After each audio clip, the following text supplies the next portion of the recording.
আলহামদুলিল্লাহ। আজকে তারাবিতে ৭ নম্বর পারা থেকে তেলাওয়াত করা হবে। ৭ নম্বর পারার প্রথম অংশ হল সূরা মায়েদার শেষ অংশ। সূরা মায়েদা শেষ হওয়ার পরে সূরা আনআম শুরু হয়েছে, যেটা ৮ পারার মাঝামাঝি যে শেষ হয়েছে। ৬ পারা থেকে সূরা মায়েদা শুরু হয়েছিল। মায়েদা মানে হলো দস্তরখান। আমরা যে দস্তরখানা বিছিয়ে খানা খাই, এটাকে আরবিতে মায়েদা বলে, সুফরা বলে। হযরত ঈসা আলাইহিস সালামের উম্মতের দরখাস্তের প্রেক্ষিতে আল্লাহ রাব্বুল আলামিন তাদের জন্য জান্নাত থেকে খানার দস্তরখানা নাজিল করেছিলেন। দস্তরখানার মধ্যে খানচায় ভর্তি জান্নাতি খানা আসমান থেকে জমিনে নেমে আসছিল, যা তার উম্মতরা ভক্ষণ করেছিল। তো এই ঘটনা এই সূরার মধ্যে বয়ান করার কারণে নাম রাখা হয়েছে সূরা মায়েদা। প্রত্যেকটা সূরার যে নাম আছে, ওই নামের সাথে সম্পর্কিত কোনো ঘটনা ওই সূরার মধ্যে পাওয়া যায়। একটা ঘটনা থেকে নিয়ে সূরার নামকরণ করা হয়েছে। তো মায়েদা মানে দস্তরখানা। তার উম্মত আবদার করেছিল যে যদি আসমান থেকে কোনো জান্নাতি খানা আমাদের সামনে আসতো, আমাদের ঈমান আরো মজবুত হতো, আমরা ওই দিনটাকে ঈদের দিন পালন করতাম। তাহলে ঈসা আলাইহিস সালাম দোয়া করলেন আল্লাহর নিকট, রব্বানা আনজিল আলাইনা মাইদাতাম মিনাস সামা, হে আল্লাহ, আপনি আসমান থেকে আমাদের জন্য খাদ্য ভর্তি দস্তরখানা নাজিল করুন। তো আল্লাহ রাব্বুল আলামিন এই দোয়া কবুল করলেন এবং তার উম্মত ভক্ষণ করল। সূরা মায়েদার মধ্যে অনেকগুলো গুরুত্বপূর্ণ হুকুম বয়ান করা হয়েছে। একদম সূরা শুরুতেই আল্লাহ রাব্বুল আলামিন বলেন, ইয়া আইয়ুহাল্লাযীনা আমানু আউফু বিল উকুদ, হে ঈমানদারগণ, তোমরা তোমাদের ওয়াদা অঙ্গীকার পুরা করো। আমরা যে ওয়াদা করি, অঙ্গীকার করি, অনেক সময় বলার দরকার বলি, কিন্তু মনের মধ্যে থাকে কে আর জিজ্ঞেস করবে, আর কি পালন না করলে কি। কিন্তু ওয়াদা ভঙ্গ করা এটা কবিরা গুনাহ। ওয়াদা দুই প্রকার। একটা হলো আমরা আল্লাহ তাআলার সাথে ওয়াদা করে আসছি রূহ জগতে। যখন আল্লাহ রাব্বুল আলামিন জিজ্ঞেস করেছিলেন, আলাস্তু বিরাব্বিকুম, আমি কি তোমাদের রব নই? আমরা সকলে স্বীকার করেছিলাম যে হ্যাঁ, আপনি আমাদের রব। এই স্বীকার করার অর্থ হলো আমরা আল্লাহ তাআলার সাথে ওয়াদা করে আসছি যে দুনিয়াতে যে আপনার হুকুম মতন চলব, আপনাকে রব বলে মানব, আপনাকে সিজদা করব। এখন দুনিয়াতে আসার পরে কেউ যদি মন মতন চলে, আল্লাহর হুকুমকে লঙ্ঘন করে, তো সে ১ নম্বর ওয়াদা ভঙ্গকারী হয়ে গেল। আর ২ নম্বর ওয়াদা হলো যে আমরা পরস্পরে নিজেদের মধ্যে করি, এই কাজটা করব, এই জিনিসটা দেব, অমুক জায়গায় যাব, একে অন্যের সাথে ওয়াদা করি। এই ওয়াদাও পুরা করা জরুরি। যদি ওয়াদা পুরা না করা হয় তো কবিরা গুনাহ। হাদিসের মধ্যে মুনাফিকের আলামত বলা হয়েছে যে মুনাফিকের একটা আলামত হলো ইদা ওয়াদা আখলাফা, যখন ওয়াদা করে তো ভঙ্গ করে। তো খেয়াল করলে দেখা যাবে যে আমরা অধিকাংশ মানুষ ওয়াদা ভঙ্গের গুনার মধ্যে লিপ্ত। আল্লাহর সাথে কৃত ওয়াদা, এটা তো আমরা কম বেশি সকলেই ভঙ্গ করি। সকলে আমরা পরিপূর্ণ আল্লাহর হুকুম মানতে পারি না, মন চাই জিন্দেগি যাপন করি। আবার পরস্পরে কৃত ওয়াদা, এটা আমরা ভঙ্গ করি। এই জন্য সূরা শুরুতেই আল্লাহ রাব্বুল আলামিন নির্দেশ দিয়েছেন, ইয়া আইয়ুহাল্লাযীনা আমানু আউফু বিল উকুদ, হে ঈমানদারগণ, তোমরা তোমাদের ওয়াদা পুরা করো।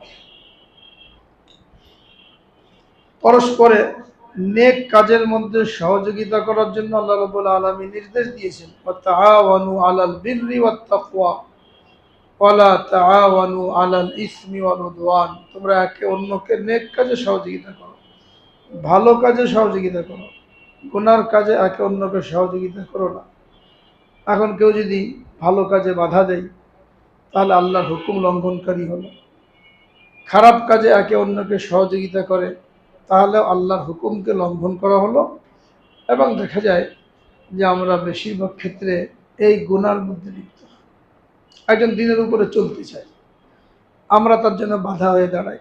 অনেকে ছেলে মেয়ে আছে, তারা নামাজি হতে চায়, মেয়ে পর্দা করতে চায়, ছেলে দাড়ি রাখতে চায়, সুন্নতি পোশাক পরতে চায়, বাপ মা বাধা দেয়। ছেলে মেয়ে রোজা রাখতে চায়, বালেগ হয়ে গেছে, বাপ মা বাধা দেয়। অনেকে স্ত্রী পর্দা করতে চায়, স্বামী বাধা দেয়। অনেক স্বামী দাড়ি রাখতে চায়, স্ত্রী বাধা দেয়। এইভাবে আমরা একে অন্যকে নেক কাজে সহযোগিতা না করে গুনার কাজে সহযোগিতা করছি, সরাসরি আল্লাহ পাকের হুকুম লঙ্ঘন হয়ে যাচ্ছে। এরপরেও যদি শুধুমাত্র 5 ওয়াক্ত নামাজ পড়ে নিজেকে মুসলমান মনে করি, যেটা আমাদের বেশিরভাগ মানুষ এটাই মনে করে, আমি তো নামাজ পড়ি 5 ওয়াক্ত, পাক্কা মুসলমান, এখন আসমান থেকে আমার জন্য দস্তরখান নাজিল হওয়া দরকার, এরকম অনেকেই মনে করে। এত সহজ হতে হবে না, পরিপূর্ণ ইসলামের উপরে চলতে হবে। ওয়াতাআওয়ানু আলাল বিররি ওয়াত তাকওয়া, নেকির কাজে একে অন্যকে সহযোগিতা করো, গুনার কাজে একে অন্যকে সহযোগিতা করো না।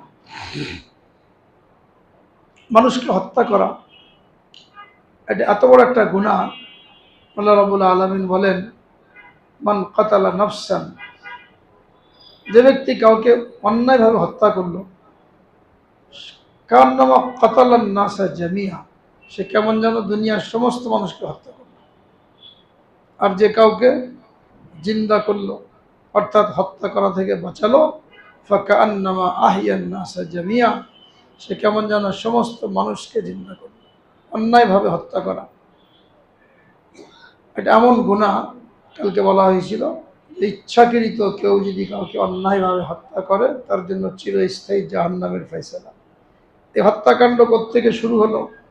এই ঘটনা এখানে বয়ান করা হয়েছে যে হাবিল আর কাবিল, আদম আলাইহিস সালামের প্রথম 2 পুত্র সন্তান, তারা নারী ঘটিত কারণে কাবিল হাবিলকে হত্যা করেছিল। কিয়ামত পর্যন্ত যত হত্যাকাণ্ড ঘটবে, সমস্ত হত্যাকাণ্ডের গুনাহ এই কাবিলের আমলনামায় জমা হবে। হাদিসের মধ্যে বলা হয়েছে, কেউ যদি সমাজের মধ্যে কোনো খারাপ কাজের প্রচলন ঘটায়, তো যত লোক ওই খারাপ কাজ করবে, তারা যত গুনাহ করবে, ওই সমপরিমাণ গুনাহ যে লোক এটা চালু করলো তার আমলনামায় জারি হবে।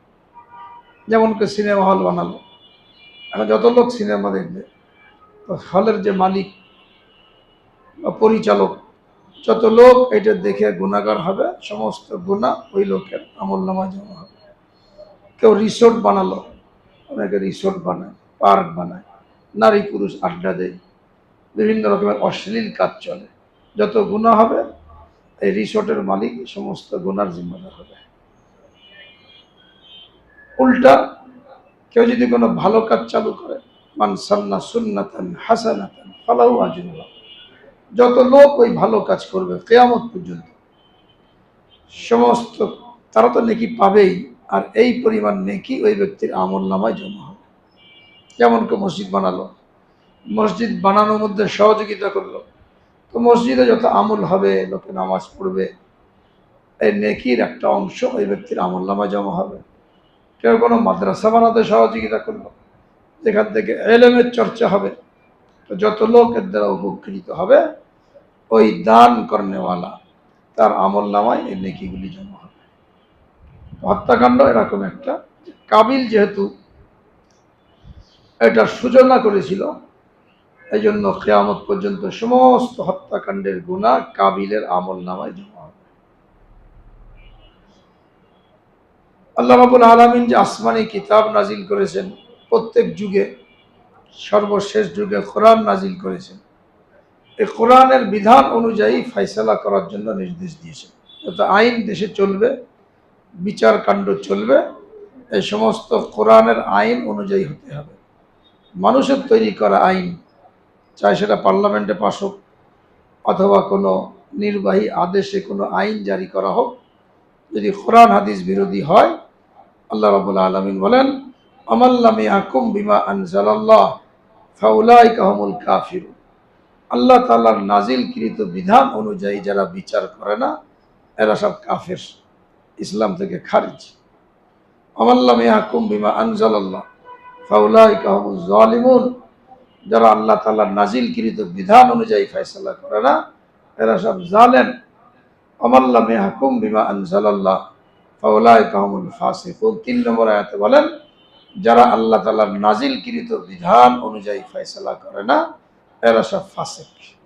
এই আয়াত থেকে শিক্ষা নিয়ে যারা দেশ পরিচালনা করে, আইন তৈরি করে, তাদের এখান থেকে শিক্ষা নেওয়া উচিত।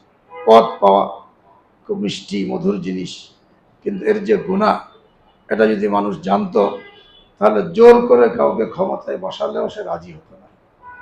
যে আমি নিজের হকই আদায় করতে পারি না, জনগণের হক কেমন আদায় করি? সাহাবায়ে কেরাম তারা পদ চান না, তাবিঈন তারা পদ চান না। ইমামে আজম আবু হানিফা রহমতুল্লাহ আলাইকে প্রধান বিচারপতি হওয়ার জন্য বাধ্য করা হয়েছিল, উনি গ্রহণ করেন না। তাকে জেলে বন্দি করা হয়েছে, তাও গ্রহণ করেন না। জেলখানা থেকে বের করে দৈনিক 100 বেত্রাঘাত করা হতো, পিঠ রক্তাক্ত হয়ে যেত, তারপরে গ্রহণ করেন না। এই অবস্থা ইন্তেকাল করেছেন। তো যারা আল্লাহর ভয় যারা অন্তরে আছে, তারা রাষ্ট্রের দায়িত্ব নেওয়াকে অনেক বড় কঠিন মনে করেন। জোর করে দিলেও প্রধানমন্ত্রী হওয়া দূরের কথা, চেয়ারম্যান মেম্বার হতেও কেউ রাজি হবে না। একজন মেম্বার, তাকেও তার 2 গ্রামের লোকের জিম্মাদারি আদায় করতে হবে, জবাবদিহিতা করতে হবে। তো এদিক দিয়ে ঈশ্বর অত্যন্ত গুরুত্বপূর্ণ। দেশ কিভাবে চলবে, বিচার আচার কিভাবে হবে, স্পষ্ট বিধান এই সূরার মধ্যে দেওয়া হয়েছে। এবং আল্লাহ রাব্বুল আলামিন আরো স্পষ্টভাবে ঈমানদারদেরকে সম্বোধন করে বলেন, ইয়া আইয়ুহাল্লাযীনা আমানু লা তাত্তাখিযুল ইয়াহুদা ওয়ান নাসারা আউলিয়া। হে ঈমানদারগণ, তোমরা ইহুদি খ্রিস্টানদেরকে বন্ধু বানিও না, এরা কখনো তোমাদের বন্ধু হবে না। লাতাজিদান্না আশাদ্দান নাস আদাওয়াতাল লিল্লাযীনা আমানুল ইয়াহুদা ওয়াল্লাযীনা আশরাকু। এই আয়াতের মধ্যে আল্লাহ রাব্বুল আলামিন বলেন যে মুসলমানদের সবচেয়ে বড় দুশমন 1 নম্বরে ইহুদি, 2 নম্বরে হিন্দু যারা মুশরিক, মূর্তি পূজা করে। খ্রিস্টানরা তুলনামূলক কম, সবচেয়ে বেশি বিদ্বেষ 1 নম্বরে ইহুদি, 2 নম্বরে হিন্দু। এটা আমরা কোরআন নাজিল হওয়ার পর থেকে দেখতে পাচ্ছি। 1400 বছর ধরে যত অত্যাচার অনাচার মুসলমানদের উপরে, 1 নম্বরে কারা? ইহুদিরা, 2 নম্বরে কারা? হিন্দুরা। একই রকম চলছে। এরপরে এদেরকে আমরা বন্ধুরূপে গ্রহণ করি, বন্ধু মনে করি, যার কারণে অনেক সময় দুনিয়াতে আল্লাহ তাআলা পাকড়াও করেন।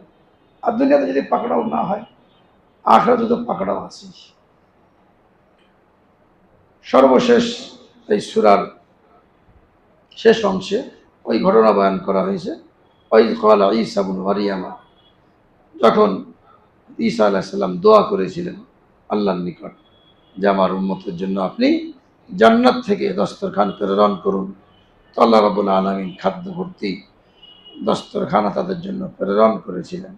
ঈসা আলাইহিস সালাম দোয়া করেছিলেন তার উম্মতের জন্য, ইন তুআযিবহুম ফাইন্নাহুম ইবাদুক ওয়া ইন তাগফির লাহুম ফাইন্নাকা আনতাল আজিজুল হাকীম। যদি আপনি তাদেরকে শাস্তি দেন, আপনার উম্মত বান্দা, শাস্তি দিতেই পারেন, কিন্তু যদি মাফ করেন তো আপনি ক্ষমাশীল, কেউ আপনাকে জিজ্ঞেস করার নেই। সমস্ত নবী তার উম্মতের জন্য দোয়া করেছেন, ফিকির করেছেন। এরপরে সূরা হলো সূরা আনআম। সূরা আনআম, আনআম মানে পশু, পশু পাখি আল্লাহ রাব্বুল আলামিন যা দুনিয়াতে সৃষ্টি করেছেন, এটা মানুষের উপকারের জন্য। বিশেষ করে 8 ধরনের পশুর কথা উল্লেখ করেছেন। সামানিয়াত আজওয়াজ মিনাল যান ইসনাইন ওয়া মিনাল মা'জ ইসনাইন।